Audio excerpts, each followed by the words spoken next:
are the New York Knicks. I'm back in the New York groove. Well, it's the Knicks. New York. We are the New York Knicks. New York. For this new season we're about to enter, the Knicks is taking no shorts, just like winter. New York, New York. New York be about the Knicks, huh? But the best thing about New York City is K-N-I-C-K-S. Everybody say go New York, go New York, go! Hello and welcome to episode 417 of the New York Knicks podcast, part of the Almighty Baller Podcast Network and Dash Radio. I am Jay, and with me is Mark. What is going on, Jay? I am just mourning the loss of any hope I had of anything positive coming out of this season. So we're gonna talk about this week the Knicks they lost to the Dallas in a awesome third quarter where they just said screw it, we're really tanking. Which was a big tank game because Wes Matthews broke his leg, so I was thinking that it was going to be a really hard game to lose. Yeah, and then the Sixers, the Knicks almost beat the Sixers, but they waited till the fourth quarter to say, we're done playing. Sixers, please take the victory. They were one quarter behind. They thought the fourth quarter was the third quarter. Yeah, but then they did the unthinkable. They had moved from 9th to 8th in the tankathon race, and they said, screw it, we're going to get a victory. They were so far away from the pack, and then they lost 17 of 18 and caught up to pretty much everybody. And now they won a game. They're going to win 3 out of the next 4. I'm calling it right now. They're going to do it. They're going to ruin any chance of a good draft pick. I know. I can't hate on this victory too much, though, because it's like Ntilikina had a pretty good game. Troy Williams had a pretty good game. It wasn't like Michael Beasley had a big game. I mean, I know it's the Charlotte Hornets, like, what the hell are they doing? They should be able to beat us. But a bunch of young guys played well. What are you gonna say about that? Yeah, I guess that makes up for games where Hornacek played all the vets the entire game trying to catch a win. Like, Hornacek was trying so hard to win in Dallas. Oh, yeah. Basically, in Dallas, in Philly, he was trying his darndest. He was like, let's give the veterans, let's just make this happen. I need this victory. In Charlotte, he was like, Isaiah Hicks, you want to play 25 minutes tonight? He went against his best instincts, and the Knicks won. He's doing a Costanza. Yeah, we really need Hornacek to be like, I need to win these games again. I got to go all vet lineups again. I don't know. I mean, how upset should we be that we're the 9th seed again instead of the 8th seed? It does seem like a couple teams are winning more games lately. Dallas obviously beat us. Brooklyn, Sacramento, Chicago, they're all vulnerable. But we don't have that many games to go either. I mean, you can't expect them to lose every game. They did lose 17 out of 18. I'm just worried because the next 3 games are Chicago, Miami, Minnesota. Yeah, well, Miami should beat us. And Minnesota should beat us. The Chicago?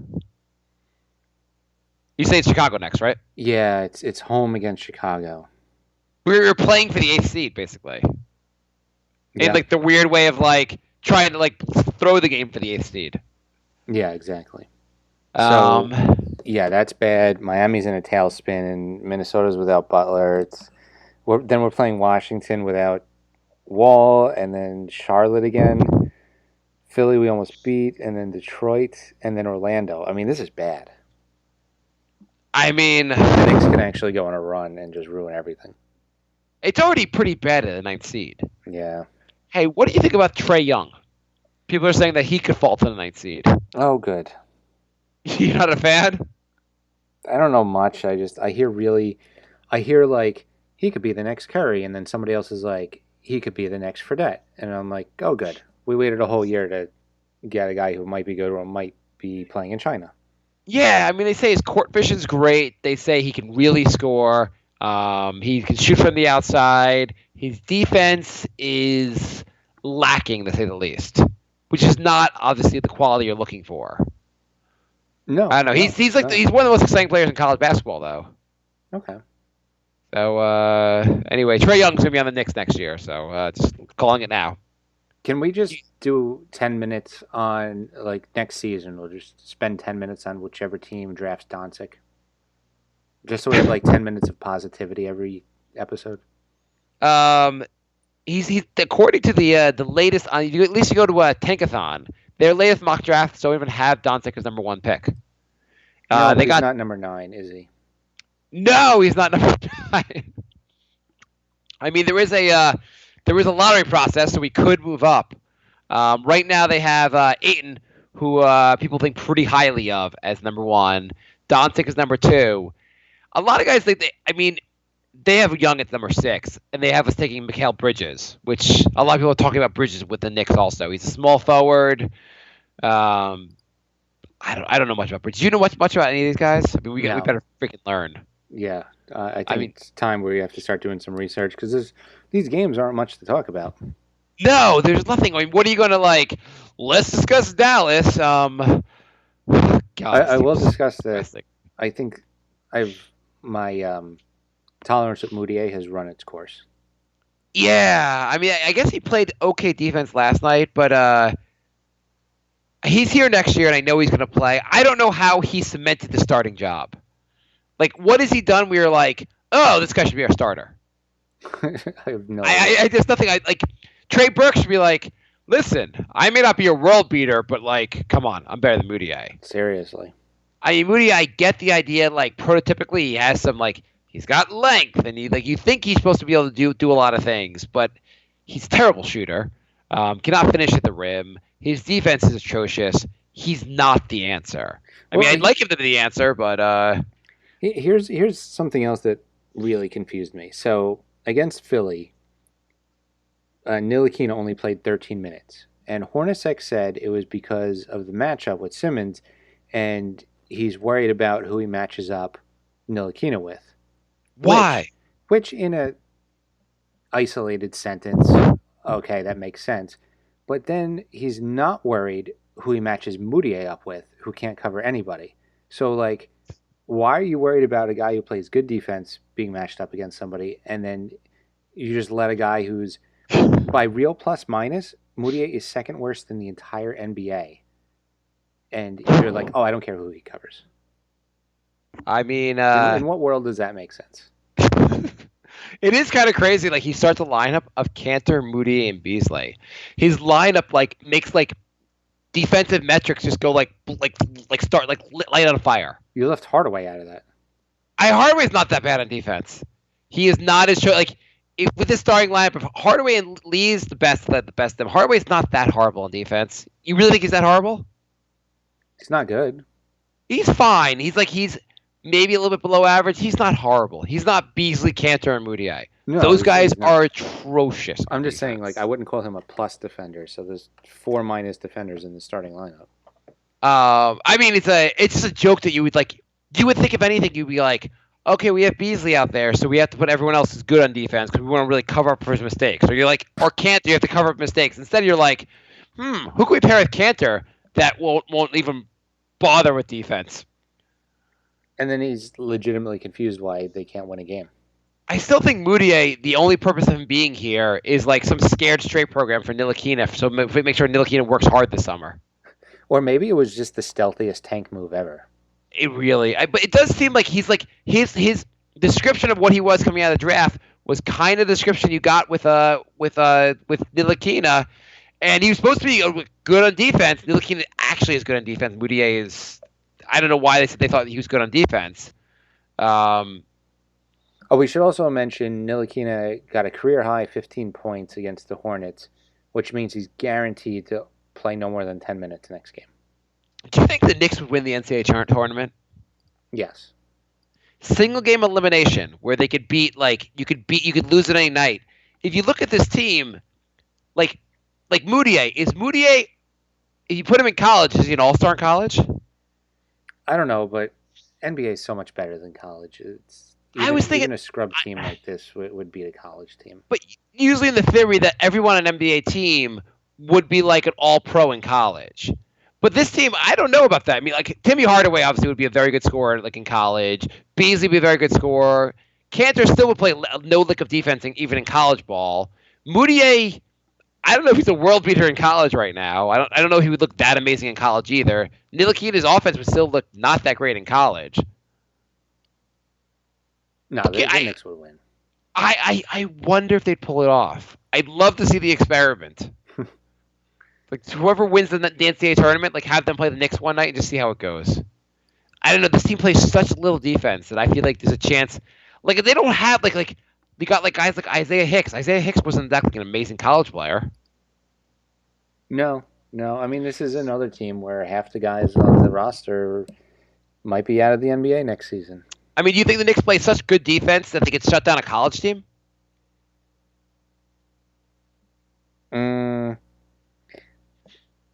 I'm not saying they like any college. I mean, I'm not talking about like probably the best college team, one of the best around. Like, could the Knicks like really shut them down on offense? I mean, on defense. I mean, the Knicks would probably go toe to toe to them on offense, I guess. Because like any college team would have trouble stopping a Cantor or a Beasley or a Hardaway. Mm-hmm. I mean, Hardaway can still miss a bunch of 3-pointers. And defensively, like if a college team shoots a lot of threes, the Knicks are still not going to, just because it's college, not going to guard them. That is true. The college 3-point line is closer though.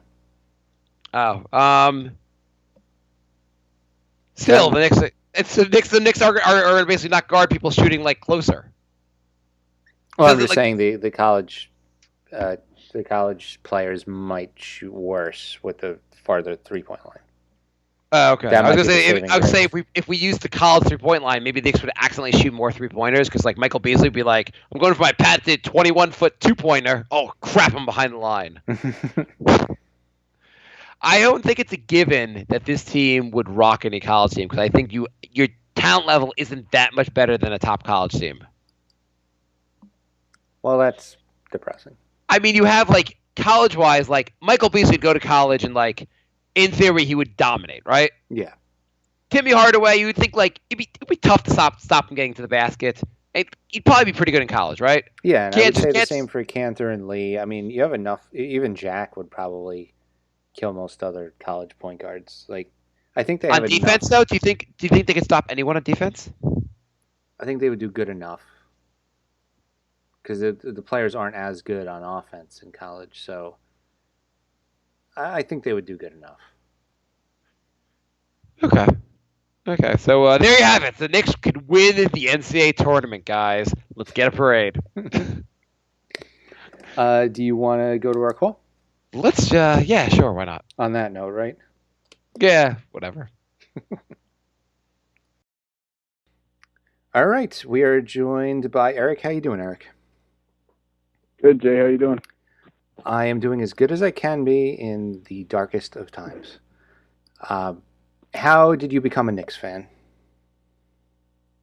Well, me and my brother used to play Madden religiously, and he went away to college, and I got kind of bored of Madden, so I tried some 2K, and then I kind of fell in love with the sport, really. I mean, just the fluidity, and I don't know, it was different. So then I was like, hey, might as well pick a team. So I live in New York.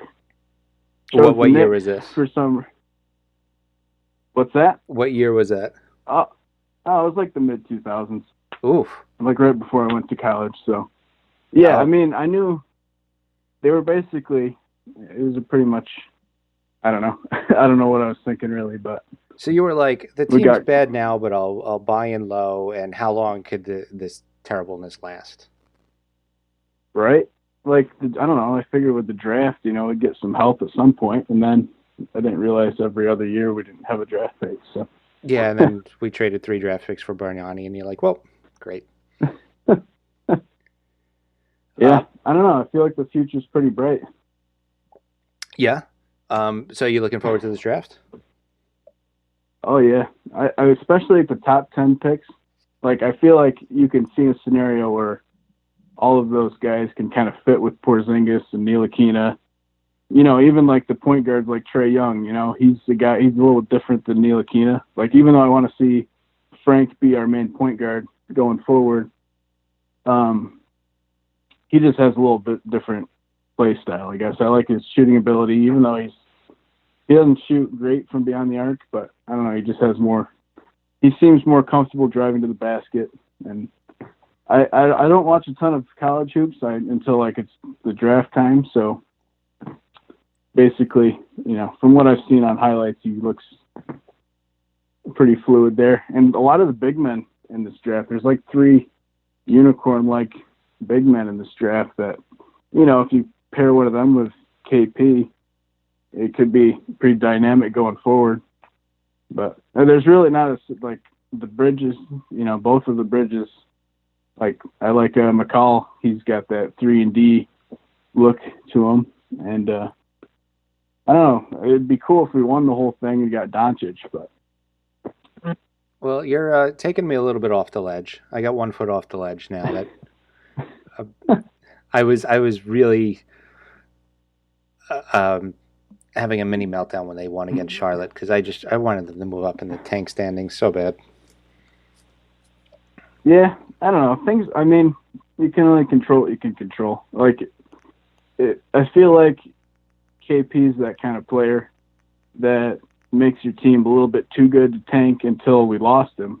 Mm-hmm. And now, we've went full-blown tank, which I think that's kind of like, not saying KP is LeBron, but when, Cleveland got LeBron, they got good. Like, they weren't a bad team when they got LeBron, but, like, he made them too good to acquire draft picks that were high, and then he ended up being the only guy on his team that was any good, and then he left, so... we were talking about that a few weeks ago. Maybe this is our Tim Duncan moment. When David Robinson went down and they ended up with Duncan. Yeah. Yeah, and, KP or Frank's got to go through his growing pains, and I don't know if it's partially to blame Hornacek for that, but I've been kind of flip-flopping my stance on the coaching search, but I'm kind of ready to go in a new direction, I guess. Yeah, we were just talking about that before we called you, how Hornacek was worried about matching Moutier up with certain, Ntilikina up with certain players. He didn't want to play him against Simmons, but then he throws Moutier in there for 30 minutes, and he's not worried about that. That makes me kind of question. He has to have something against Frank. Yeah, I don't know what he's thinking half the time. He seems to favor the older, like Lance Thomas. He named some guys that earlier. I was around Bleacher Report today, and it was Lance Thomas and a couple other guys. But just like he plays Jarrett Jack all the beginning of the year. He's not in this for the future. He's in this for, to show he can coach. I don't think he's a terrible coach. I just don't think he's the right fit. And I don't really know who is the right fit, but whether we go kind of the Celtics route and go with a college coach that's up and coming, I don't know. I mean, sometimes I feel like maybe that's a better way to go instead of these recycled coaches that have, failed in other places and, try something new. I mean, what is his name? Stevens in Boston. He's kicking ass over there. Yeah. Like, that's like a rare thing. Like you see what OKC's going through with their coach. And I don't think he's a bad coach either, but he's not Brad Stevens. And I don't really like Doc Rivers. Like Doc Rivers isn't the right coach for this team, I don't think. Like he's a good coach, but Frank's going to be, he's not even, is he 19 already? Yeah. Yeah. But I don't know. This team needs a guy that's going to buy into the young guys and try and develop them. And if we go with the Doc Rivers, especially I only want a coach. I don't want like a coach GM guy. Mm-hmm. And that seems what Doc's been kind of doing with the Clippers. I feel like Fizdale was pretty loyal to his players. He may not be a bad look. Yeah, I don't know. I don't know. I look forward to the opportunities we have to pick up some good young talent in this draft. And, yeah. How do you feel about... Have you watched... have I watched the tournament? Yeah. I've just seen highlights. I wasn't around most of the weekend, so I haven't really gotten to take a look at any of these prospects. Anybody catch your eye? No, I haven't really watched too much. I live 30 minutes from Syracuse, and I guess we beat Michigan today, which is cool. But yeah, at least you got something to root for, right? Right. So we were also talking about Moutier. What are your thoughts on him? It looks like there's a good chance he could come back next season. Initially, when we traded for him, I was pretty amped. because like I liked him as a college player, and I haven't really seen many Nuggets games, I guess. Mm-hmm. But I'm done with that. Like, just play Frank at the 1 and move forward. Like, I like Troy Williams.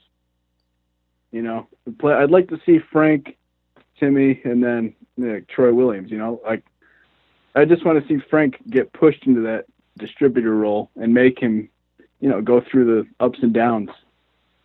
Yeah, I mean, the 1, because they say he's grown another inch or whatever, but he needs to. I think he's the best suited as a 1, and then all of us defensively, I think that's our best look.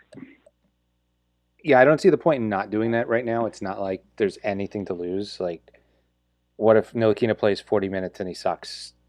So we're going to lose 17 out of 18 games in a row? Like, who cares? Well, he's so young. Like, in 5 years, he's going to be 25. Like, not even. Yeah. That's crazy. Like, he's going to be so much better. Yeah, absolutely. And the doctor said he might grow another inch or two also. So, I mean, he could be gigantic. Yeah. If he gets the right coach, I think he's going to be. KP, when he first came in the league, I could tell, like, he was going to be a star. Frank, not so much, but, like, I see the tools. Like, he shows flashes, Yeah, yeah. There's a few young guys on this team that I could be a little bit excited about, which is better than most years. I mean, Burke is showing flashes, and maybe a little bit of Williams and Cornette. Like, it's better than a couple years ago when we had, like, nobody. I don't know. I think Dotson just needs more time. Like, he looks like he's got that NBA body. Like, he's kind of jacked. He's like 6'7", 6'6", or whatever. He can shoot some. Like, I'd like to see him get a decent look. Yeah, there's no reason he should be playing under 10 minutes a game still. We've been remarkably healthy this season, with the exception of, like, KP. Like, we wanted to get Hernangomez minutes early in the season. Like, you usually count on a couple injuries, like, to see the young guys. Mm-hmm. We haven't had, like, hardly anything other than KP and, like, Hardaway, like, our two best players, of course. So, yeah. like, that's kind of holding us. Like, I don't know. I'm not saying I want to get injured, but it just seems kind of goofy. Yeah. I mean, in Knicks fashion, the only two guys to get injured are the two best players. Right. What do you think about playing Noah next season? Because he's getting paid a lot. Yeah, we might as well. I mean, I'd like to see O'Quinn start. Like, Cantor's probably going to come back because he's going to leave a lot of money on the table if he doesn't. Mm-hmm. But I don't know. I kind of want to see us, like, give all of our cap, like, whatever we have for money, and just, like, sign somebody to a 1-year deal. Like, O'Quinn's going to be a free agent probably. Just keep him, because I think he's got a lot more. He's a better passer, better defense. He can block shots, like, and he can shoot a little bit too, which is who I think you should be playing next to KP, rather than a guy that can't defend or can't shoot. Yeah, spread the floor a little bit. Yeah. Yeah, I mean, I'm a fan. O'Quinn played 17 minutes against the Hornets and had a plus 32. That says something. Yeah, I mean, you got to have some defense in there. Yeah, that was the other thing we were talking about. I mean, he's starting Beasley, Cantor, and Moutier. It's like he's trying to, I think he's being instructed to tank at this point. I would hope so. I don't think he can't honestly believe that's the best lineup. So I don't know. It's hard to tell because then he plays the vets like 30 minutes a game, so it looks like he's trying to get these wins too. I don't know what he's doing. He's a genius. I don't know. We are due for some lottery luck. It feels like we're always slipping back in the lottery. We need that number 1 pick. Yeah, we're definitely due. I don't think we've ever moved up, or we haven't moved up since Ewing. Right. And that worked since out I've been good. watching the Knicks, anyways. Yeah. So our time is up. Do you have any Twitter or anything you want to plug? No, I have no Twitter. I guess I'd just like to say, like, you guys have an awesome podcast. Like, just keep doing your thing. And, don't give up on this team. I think we got a bright future. Thank you so much. Appreciate it. Yep. All right. Thanks for calling in, and we'll talk soon. Yep, thanks. All right, Bye. take care, man. Another good call. Yeah. So I feel like while Jay was doing the interview, because of technology here that precludes me from being part of the interview because Skype decided that nobody in the world does three-way calls, so they would just eliminate that. Anyway, so I figured maybe we should start doing profiles of players for the show, because why not? Because that's what we should be talking about anyway. So I pulled up a profile on the. Have you been to the site, the Steven? No. I don't know if it's the Stevens. I guess it looks like, or Stepien. I don't know what the hell to pronounce it. But Stepien is the guy that traded 5 straight years of draft picks. So they made that rule that you can only trade it every other year. Oh, that's who he is? Okay. Yeah. Anyway, so there's a whole profile of different players, and so maybe we should go through Mikal Bridges again, since we talked about him briefly before. Mm-hmm. He essentially what the take on him is he could be an elite 3-and-D guy. He's a two-way player, plays defense, plays offense, but he's a little bit limited on offense. I'll give you his. So he's someone that people are talking about him falling to the Knicks. He's shooting guard / small forward, more of a small forward. Here are the strengths: outstanding size, 7'2" wingspan, dynamic speed and agility. Not an elite explosive leaper, finished above the rim, knows who he is as a player, plays within his lane. So as a 3D slasher and cutter, that's what he does. He doesn't try to do too much. Ultra efficient slasher and finisher. Long strider as a slasher, getting to the rim quickly. Has enough handle to attack straight line situations. Shows awareness of time, space as a cutter. Sharp shot mechanics are a little rigid, but can get better. Shows some good vision as a passer. And as far as on defense, he's a very aware team defender. There was a highlight of him where he dunked the ball, then immediately got back in defense and knew exactly where to be, and was pointing at other guys, going go there, go there, go there, to make sure they were ready for the fast break, make the team charging back. Okay, these are good things. Weaknesses: doesn't offer much as a shot creator. I don't know how much you need your small forward to be an amazing shot creator, but it would help. Doesn't have an elite handle. He's more of a one-dimensional spot-up shooter with limited shot diversity. So he lacks the mechanics and fluidity to shoot off movement or off the dribble. They question whether does he have NBA range?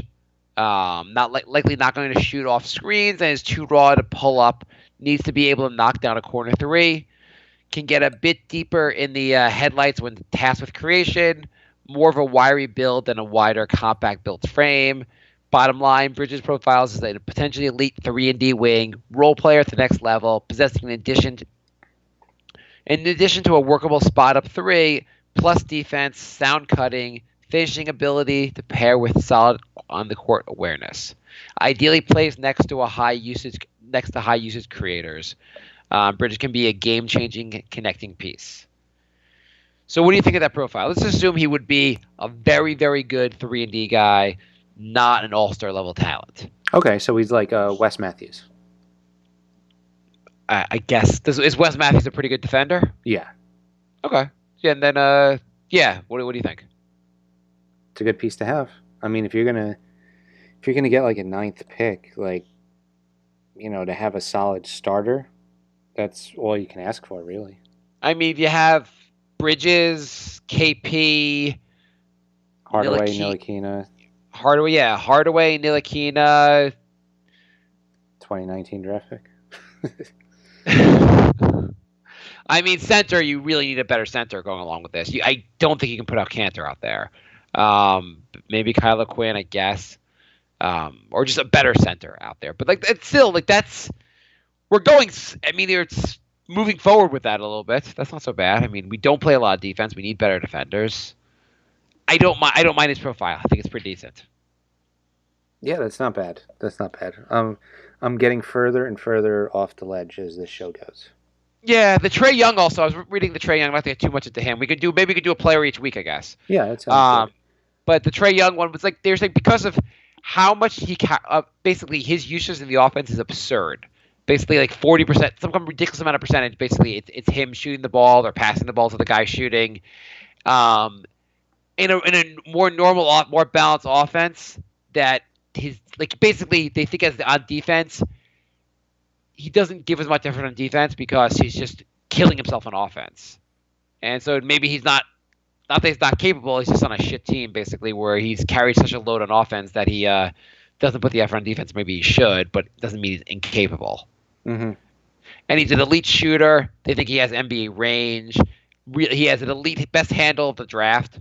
He's a guy that really could like run an offense. Size-wise, they say he's undersized, but he's not like that small either. Okay. He's like 6'1". An elite scorer. Maybe he's a guy that you put next to Ntilikina. It could be really interesting. Exactly. Okay, if you go to our website, thenewyorknickspodcast.com, Wyatt wrote a piece on some of these draft prospects too. So if you want to read up on both Bridges, Kevin Knox, Michael Porter, and Trae Young, that's on his write-up. He did a good job with that, so you can check that out. What's the injury deal with Porter? He was out for the season because of back.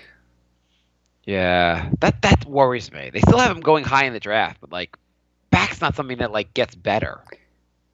Hey, sometimes it's just a fluke injury. I mean, Philly had to wait for Simmons and Embiid, and it looks like that worked out now. Yeah, that is a fair point. I mean, sometimes a guy like that falls and you get lucky, basically. Yeah. So while you're on the New York Knicks podcast.com, you can get a Knicks podcast shirt. They are starting to run out of sizes and colors, so get them while they last. Can you still get a New York Knicks podcast tuxedo? No, those are sold out. Those went really quick. I was surprised. That's for prom season, basically. It's like a new wave, right? Yeah, last May. They just flew off the shelves. Yeah. Okay. So if you're going to the prom this year and you're in high school, you might see a New York Knicks podcast tuxedo. Yep. So we are also nyknickspodcast@gmail.com, nyknickspodcast on Twitter and Instagram and Facebook, and Patreon. If you want to support the show for as little as $1 a month, you can go to Patreon. We explained last week that we don't put content on there because all our content is free. But if you feel like that's worth $1, you could go there. Have you thought about Go on. We got a new Patreon this week, so thank you. Awesome. Have you thought about putting a Knicks snip? What is it? What is the Snapchat? Snapchat, yes. I know it's popular among ages 25 and younger, but I'm not 25 and younger. Have you thought about doing that? Because that would be a good thing for posting Knicks stuff.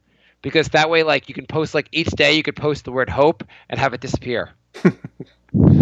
It would be like our other podcast, The Brink of Sanity, where we post an episode and it disappears into the void of the net.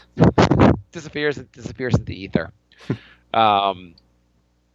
Yeah. So anyway, you want to go to questions? Yeah, I was just about to do one. Angel writes, one nickname I've heard for Trey Burke is Trigger Trey. What do you think? Do you like it? I think I'm going to not shout that too loud at games in the fear of people mishearing me. Yeah, I feel like it's not a bad name, but I would be afraid of saying that one. But if you're not as white as us, go for it. I mean, it's a cool name, but yeah, you could run into some misunderstandings with that one. That is it for emails. I thought there were more emails. I think they were all asking to be on the 10-minute segment. No, there's at least one. Wait, no. Jeff wrote, do you think the NBA needs to change what they consider rookie? Consider the fact that Donovan Mitchell will more than likely be the runner-up to Ben Simmons for Rookie of the Year. Last year, Donovan Mitchell was in college, while Ben Simmons had an entire year to practice with his team, train with NBA-caliber trainers, etc. Imagine how much better Mitchell will be next year compared to the next batch of rookies coming in. Only true rookies should be up for the award. I get what he's saying, but then again, like, what if a guy does 4 years of college? What if a guy plays 3 years in Europe? What if a guy? I don't know, I wouldn't change the rule. I kind of think it's fair as is. What do you think? Yeah, I mean, it's a very unique situation. It's very rare that somebody misses their entire rookie season. I mean, we might not see that again for a long, long time. So I think it's fine. If you played 0 NBA games, you're a rookie. Yeah, I mean, like, it's...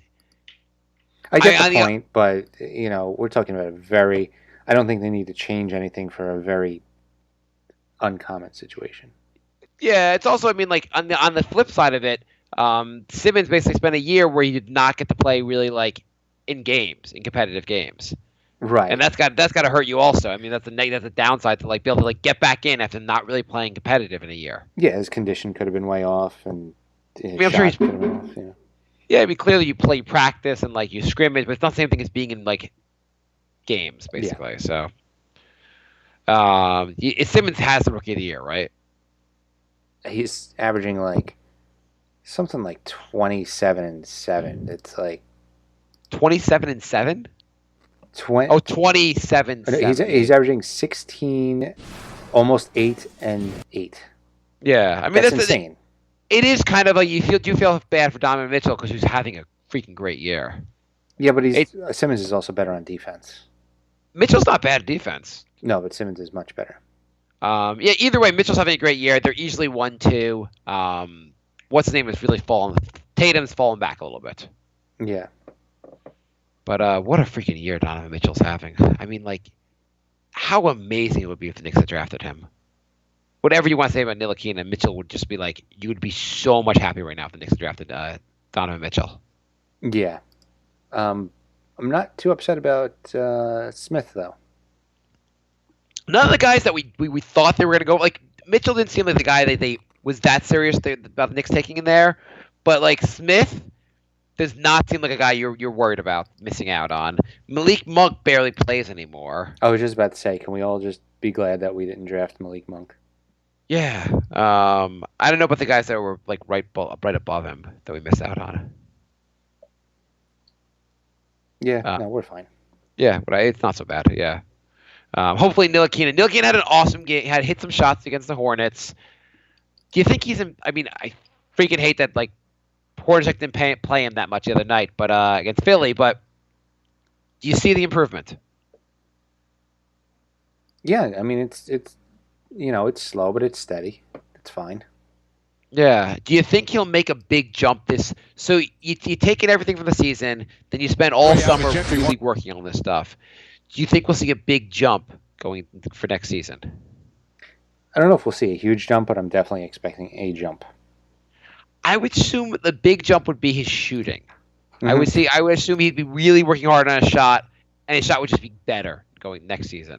Right. I would assume there'd be a little more aggression. Definitely. His confidence will go up. He'll be more aggressive. He's been a lot more aggressive lately. I mean, if you've noticed that, like, not like he's shooting 20 shots a night, but he's shooting a lot more shots than he did before, and he's trying to get to the rim a little more. I don't know. I mean, maybe it's a positive of the fact that now he's playing off ball more and he can concentrate more on being aggressive. Yeah. I don't know where this leads him as a point guard, though. Like, is he? I still don't see. I don't know if he's our starting point guard next year. As long as he finds a role and he's good in it. If it's shooting guard, it's shooting guard. Whatever. Yeah, I guess. Yeah. Okay. Facebook. Yep. Yeah. Joe writes, Moutier, Beasley, and Lee starting against Philly. Why? Why does Beasley need to start? He's one of the better offensive players on the team. But why? Like, is it that important to give Beasley minutes? He's been here for one season. He didn't. It's not like he gives like premier effort every night. Hornacek's coaching for wins. Yeah, I mean, Paul writes, my Atlanta fan friend foresees us trading our pick for Schroeder. Thoughts? Oh God! If we get somebody, first of all, I couldn't look at his hair for 82 games. Oh my God! It is possibly the worst hair in the history of the NBA. Well, you would never do that. That would be. You'd have to just say like, okay, we're gonna fire the Knicks management if they did that. Yeah. You wouldn't do that, right? Yeah, no, I would. I would lose my mind if they did that. What would you give up to get Schroeder? Say Atlanta's like Schroeder's available, and they say they'll say we'll give us the 2020 first round pick, and we'll give you Schroeder. Nope. Let's say they say give us what the hell do we have a value on this team? Hardaway. Schroeder for Ntilikina. No. Schroeder for Moutier. Yep. Absolutely. Schroeder is young, though. Yeah. I would say you have to do something about that bleached part of your hair, though. Like, you can't. We're not going to play you until you cut that. Bill writes, thoughts on why Jeff is so incompetent. He starts Moutier over other players, plays Hicks over Cornette and Dotson. I don't mind him playing Hicks. I really don't see there's any issue with that. Like, you might as well, like, he's a young guy, give him some playing time. Dotson should be playing more than 10 minutes a game. Why does he hate Dotson so much? There's nothing I've seen from Dotson on the court where I'm like, oh my god, this guy's got to get the hell out of the NBA. Yeah, Moutier's getting like 30 minutes. Yeah, there's nothing like Dotson does like turns the ball over once and he's like, oh my god, get the hell off the court. Moutier's like just a complete like walking disaster and he's like, okay, well we got to develop this guy. I mean, I think he's been told he's got to play Moutier though. I mean, I guess I don't know. Bill also writes, the article says Moutier is the worst defender point guard in the NBA via advanced metrics, so why start the guy? We need the tank. Yet nobody knows why this guy's playing. I don't know why he's just like immediately the starter. There's nothing about him. Like, he didn't start in Denver. Denver just wanted to get him the hell out of town. Like, they cut him. They more or less cut him, like, by trading him. And Hornacek's like, he's an NBA starter. He's a vet. If anything, I would think he'd be playing musical chairs with the starting position. Give Ntilikina a night. Give Trey a night. I mean, Trey deserves to start way over. Grant writes, why does it seem that Hardaway Jr. always seems to screw up our ability to tank? So he had a pretty good night against Charlotte. Yep, he did. I told you he was going to do that. I told you that a month ago. He said near the end of the season he's going to go off and we're going to win a few games. Yeah. He's been playing. He had one bad night recently, but he's been playing pretty well overall. Mm-hmm. He's getting warmed up, I'm telling you. I mean, I guess like you just say next game, like Moutier, you got to play 40 minutes. We need your ability. Cantor, to keep doing what you're doing on defense. We love it. Gilliam writes, have you read this piece from Ian Begley, and does it make you more confident that this front office will be more successful than past ones? The article is Obama is rooting for Knicks players. It's about basically player development chief Craig Robinson, who has a relationship with the Obamas, and just like what they're doing in like developing guys. Have you read this article? Do you know what I'm talking about? Yeah. Have you read the article? No, because I saw development and I figured it was an InfoWars article. Well, the positive is talking about how Westchester has the best record in all the D League, and they're doing a lot. They think to play. The article also says Robinson was hesitant to offer details on the Knicks' approach to player development. Isn't that like he's like, what's your job? What do you guys do for player development here? I'll get back to you that when we think of something. Okay, he's hesitant to offer details. Yeah, I don't know how much faith I have, and I'd like to see the D League stuff translate or G League stuff translate to the Knicks. We seem like we're finding players down there that are okay. Mm-hmm. I mean, it looks like Trey looks like he'll be on the roster next season, right? Yeah. They did give like Dotson playing time down there, who played well. I don't know anything. I don't know really if Hicks will be on the team next year. I can't say if Cornette will be on the team next year. They could be. Jay, you could be on the team next year. I mean, do you think both the guys are going to be on the team next year? Hicks and Cornette? No, I think at best one of them would be. But I mean, even if only one of them is, that's 1/5 of the roster is from the D League team. Nigel Hayes and Xavier Nathan, whatever. A couple guys in the league also been signed by other teams. Yeah. So people have liked exactly what the Knicks have been doing down there. Mm-hmm.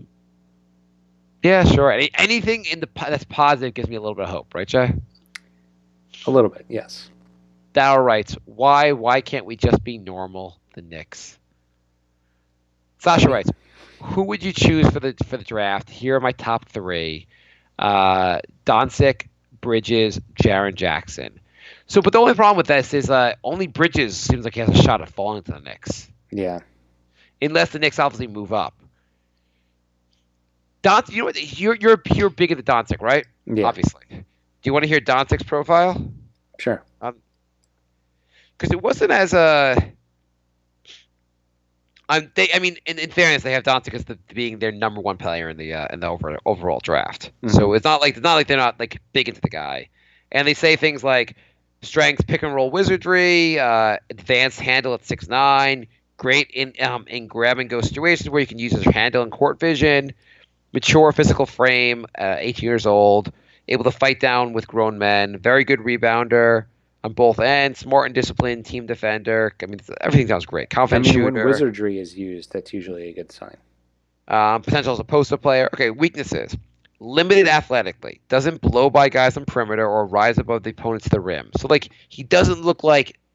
He's not LeBron James out there. Not that anyone is. But, like, he does not look like this, like, amazing freak athlete. He looks very good, but he doesn't have, like, that athleticness to him. Game is already very well developed. Where is the room for growth in the NBA? I mean, that's basically arguing that, like, he's so developed at 18 that he's going to, like, be close to peaking, which seems unlikely. Yeah. Who will we guard the NBA? Maybe a touch too slow for perimeter players and a touch too small for more traditional bigs. Could get exposed in space versus quicker players. Questionable decision maker. Goes for highlight passes too often. How good of a shooter is he actually? Only shot 33% from beyond the arc last year. I'm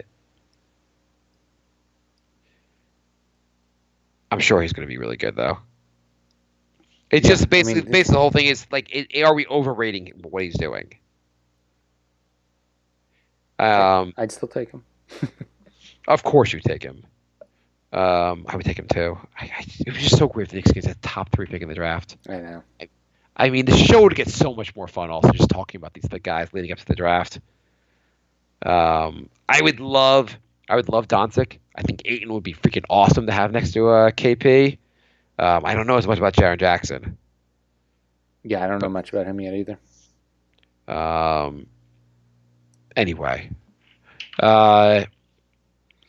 Paul writes.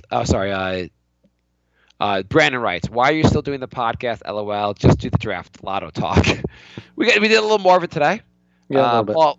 Paul writes, I'd be excited to get a player like Trae Young, though. He probably won't be available at 15 or wherever we pick.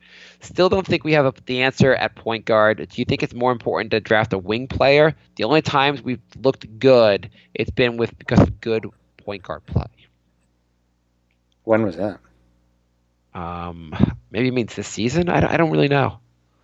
Like, not like we had this amazing point guard play in the 90s. It was like okay play, but I mean, like, we had like solid guys there, but it wasn't anything. And we didn't like even the year we won 54 games. It wasn't like Felton was a world beater there. But yeah, so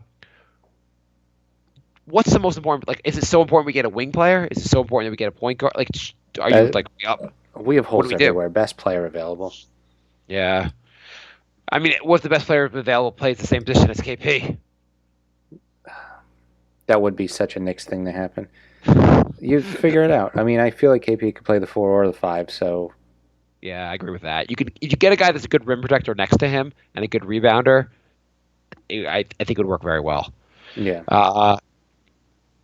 Bear? B-A-I-R. What do you think? Yeah, Bear. Okay, Bear. How are the Nets so bad that they are in the middle of a tank race when they have absolutely no incentive to tank? The Knicks have a better outcome than the Nets. The Nets just don't look very good. I mean, the Nets had a few injuries, and they're just not good. I mean, what do you have there of the Nets? You have Dwin Diddy, whatever his name is. Dinwiddie. Whatever. What else you got there? I don't know. You just got to get... It's just like, you can't... It's really hard to rebuild without draft picks. Yeah, they when do they get it? Next year is their first draft pick, I guess? Yeah. You have to think they're going to go all in for the tank that year. Where are they now? Quincy Acey. Yeah. They got the Beast. They got... I mean, Yeah, I mean they got what's his name from L.A. who's been okay. Where are they now, Mozgov? They're just aware. Where are they now? Show. I mean, they got Okafor. Okafor, who doesn't play there either. So they got 2 top 3 picks with Russell and Okafor. It's going good for them. He's like, I'm excited to restart my career, and then that's all in one practice, and they were like, screw it, we're done here, Okafor. By the way, we didn't point out that where are they now? Hernan Gomez playing the Knicks last night. Mm-hmm. And generally the consensus was no one minds that he's gone. Yeah. Julian writes, why does Trey and Frank on the bench versus Philly? P.S. Moutier has been a starter for a while now. Thoughts? Yeah, Moutier's the experiment is ending. Or should be ending. He's on the roster next year. Do you have a problem with Moutier being on the roster next year? Yep. You can't have a problem. Really? Yeah. I mean, I don't have a problem. He's taking minutes from players who aren't terrible. He's terrible. We don't know if he's actually taking minutes from guys next year yet. We don't know what's going on next year. If he's playing more than 1 minute, he's taking minutes. I mean, if Hornacek's here, he's probably a starting point guard. Hornacek's like, I love what I've seen from him. Lee writes, a while back I remember hearing rumblings of us trading Rose for Rubio. How much better would we be if Rubio started with Frank off the bench? I mean, if Mills and Perry really turned down that deal, then they should be fired. Well, they didn't turn that deal because that was Phil Jackson. That was Phil Jackson? Yeah, it was last year, remember? I mean, I don't know if that deal was really out there, but supposedly at the deadline, Phil had a shot of doing this trade. That was only last year? Oh, my God. I mean, doesn't it feel like Phil was here like a lifetime ago? Yes, it feels like it was like 2 or 3 years ago. It was only this summer that Phil went on TV and said, I need to trade Porzingis because he's a cancer. Oh, my God. Or obviously he didn't use those words. So, so Phil screwed us over in so many ways. I mean, that's also why, like, you can't get that. It's hard to get that down where we are because we really are just, like, in year 1 of recovering from the Phil shenanigans, like the catastrophe he had here. I mean, he got basically Porzingis. We can stop pretending that, like, him getting Hernan Gomez was that big of a steal. Yeah. It really was Porzingis and nothing else on this roster. Yep. I mean, look at the roster. Like, what else are you like that excited? Like, Phil, I guess he got like Courtney Lee, who's been okay. He's got Kylo Quinn, was a very decent pickup. But he also saddled us with Joakim Noah, which is downright like mean. I mean, not to rehash too much of it. Like, and obviously the Carmelo no trade clause was pretty brutal. But anyway, the Knicks, that would have been real nice if they did the Rubio trade. How much better do you think they would be this year? I don't even think you could. I mean, maybe fringe playoff team. Like, having a point guard that good is, like, it's huge. Okay, how much better, forgetting how many wins or losses, how much better for for Ntilikina to develop would this have been? Playing next to Rubio versus playing against Jack. Versus Jack? Yeah, I think it would have been huge. Yeah. I don't know how much of a difference it would have made because Rubio also is not like he's an aggressive scorer. And that's really the issue we have with Ntilikina is working on his scoring. But Rubio is really good. Yeah, you have to think a guy this good would be also, and they have the European connection also would be pretty nice as far as mentoring him. Yeah. Oh, Phil Jackson, you're amazing. Gilliam writes, I want to talk again about Kylo Quinn and why he should absolutely be signed to a new contract. He is the best Knick in a P&R in pick and roll as the roller man, both on offense and defense. On offense, Cock averages 1.28 points per possession, 83rd percentile, while, for example, Cantor is 1.06 and KP is 1.01. On defense, Kylo Quinn allows 0.8 PP points per possession, 90th percentile. Cantor is 1.23 and KP is 1.06, which is only just the 38th percentile. Sad. So he's very good in pick and roll. Bonus stat: defending the ball handler in pick and roll, Ntilikina is the best in all of the league. Isn't that pretty cool, by the way? Yeah. You heard that, right? That Ntilikina, they ranked. I mean, you have to also believe in all these advanced stats. They said in pick and roll for defending the ball handler, Ntilikina has the best defense in all of basketball statistically. He allows the fewest score. I guess the guy that scored the least amount. Nice. So it's nice to see a guy that's 19 years old like leading the league. And the other guys, like when you look at the rankings, I don't have them here in front of me, but like the top 5 it was like a top 5 or something like that, or top maybe a little hot, maybe a few more guys. It was all like very good players. Mm-hmm. And then Ntilikina was first. And you were like, oh, that's pretty good to put him in that company. Mm-hmm. Okay. Anyway, defending the ball handler and pick and roll. Ntilikina is the best in all of the league with players with at least 200 possessions, allowing 0.65 points per possession. The only thing I have to say about Cox stats and Ntilikina stats is because they played limited minutes, you don't know how much it would translate if you doubled their minutes. Right. You still think they're very good, but you don't know if Ntilikina in more high leverage situations is suddenly not the best guy in the league. They're also playing against bench players a lot too. Yeah, and Kyle Quinn has been playing a lot. I mean, you play a lot of minutes also in games where teams are like not as concerned because they're playing a terrible team. Yeah. Anyway, so which leads me to a question I want to ask since a few weeks ago. I think it was Bill Simmons who brought it up with on one of his podcasts. He asked, I think it was Zach Lowe, which point guard would you choose to defend the last possession? His point was Ntilikina might already be the best point guard defender. Is he? I think you just answered that like 2 minutes ago. Yeah, saying Yeah, small sample size, playing against bench players. We don't know yet. Yeah, I mean he's playing 20 minutes a night. I mean, like it's really hard to say at 20 minutes a night you're going to be. I like what he's doing out there, but it's not like he's shutting down Kyrie Irving. Mm-hmm. It's also like if you have a guy playing this good, like at least on defense playing this well, you would think the Knicks would be more willing to give him 30 minutes. But I guess next season maybe they will be more willing. Hopefully. I mean, you have to say, based whatever, because you're asking the question alone means we're extremely happy with what he's doing at 19 years old on defense. Absolutely, it's a great sign. It's very reassuring. There's very little that's very reassuring with this team. But what do you think about the Kyle Quinn stuff? Or do you, I guess the same basic smaller sample? Yeah, it's the same basic thing. He's only playing less than 20 minutes a game, and usually against bench players, so it's hard to tell. What I don't understand is why they don't give him, like, I'm not like a cheerleader for Kyle Quinn or anything, but why don't you give him like starter minutes? Mm-hmm. Just experiment a little bit. Like, is Cantor that amazing that you have to like say like he's cemented in the starting lineup? Right. I just don't understand this starting lineup. Doesn't it seem like Hornacek has a bit of obsession with like these guys start, and I need major things to happen for them not to start. Like a guy's got to be injured, or like I have to really talk about like really like has to be like I have to really think through it for a couple games. It's like it's a very big deal for him to change the starting lineup. Yeah, I mean, I like the consistency, but the ones he's staying consistent with are questionable at best. I feel like starting lineup, like I mean, like being very consistent with your starting lineup when you're fighting for the playoffs makes perfect sense. When you're like when